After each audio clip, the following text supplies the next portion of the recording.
பொதுவாகவே வீட்டில் இருக்க பெரியவங்க சாப்பிட்டதுக்கப்புறம் கால் கழுவணும் அப்படின்பாங்க. இது எங்கேயோ படத்தில் பார்த்த மாதிரி ஞாபகம் வருதா? வரும், வந்து தானே ஆகணும்.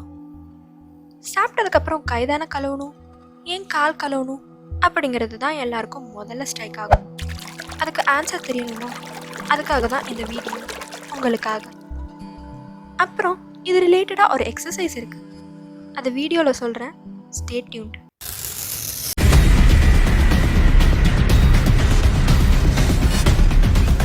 தமிழ் வரலாறு சொல்கிறது என்னன்னா, நல்ல சரித்திரம். அதை பார்த்து தான் மக்கள் எல்லாரும் இதை ஃபாலோ பண்ண ஆரம்பிச்சாங்கன்னு சொல்கிறாங்க. அப்படி இந்த நல்ல சரித்திரத்தில் என்னதான் சொல்லியிருக்காங்கன்னு பார்க்கலாம்.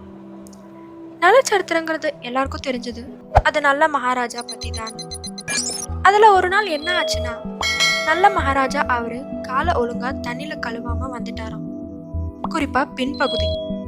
புராணத்தில் படிச்சிருப்போம், சனீஸ்வரருக்கு கால் கழுவாதவங்களை ரொம்ப பிடிக்கும்னு.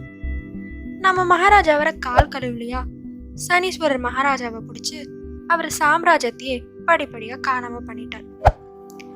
இதனாலேயே மக்கள் எல்லாருக்கும் பயம், ஒழுங்கா கால் கழுவாம இருந்தா ஏதாச்சும் பிரச்சனை வருமோ. அதனால வெளியே போயிட்டு வந்து சாப்பிட்டுட்டு வந்து இப்படி என்ன பண்ணாலும் கால் கழுவ ஆரம்பிச்சாங்க.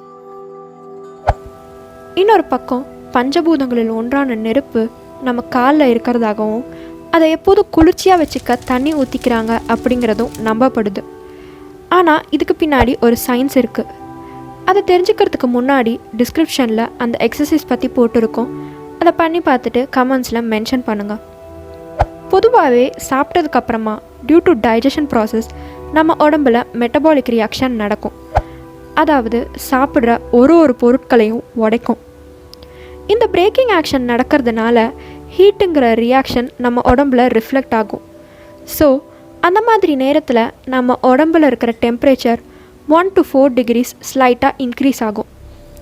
அதனால தான் பொதுவாக சாப்பிட்டதுக்கப்புறமா நமக்கு வேர்க்குது. ஸோ அந்த மாதிரி நேரத்தில் உங்களோட பல்ஸ் பாயிண்ட்ஸில் தண்ணி ஊற்றுனீங்கன்னா, as they are exposed to skin directly and அந்த இடத்துல பிளட் ஸ்ட்ரீம்ஸ் ஸ்கின்னுக்கு கீழே எந்த ஒரு லேயரும் இல்லாமல் டைரக்ட் கான்டாக்டில் இருக்குது. இந்த பிளட் ஸ்ட்ரீம்ஸ் தான் all over the body travel பண்ணும். ஸோ டெம்பரேச்சர் இன்க்ரீஸ்னால ஆன ஹாட் பிளட்டை இது கோல்ட் பிளட்டாக மாற்றிடுங்கிறது தான் நம்பிக்கை. இது ரொம்ப வருஷங்கள் கழித்து ஆராய்ச்சிக்காரர்கள் இந்த மாதிரி பல்ஸ் பாயிண்ட்ஸில் பண்ணுற ஆக்ஷன் எல்லாம் ரொம்ப நேரத்துக்கு நீடிக்குங்கிற முடிவுக்கு வந்தாங்க. அதனால தான் பர்ஃப்யூம் ஸ்ப்ரே பண்ணுறதுன்னா இந்த பல்ஸ் பாயிண்ட்ஸில் பண்ணி செக் பண்ணிக்கிறாங்க.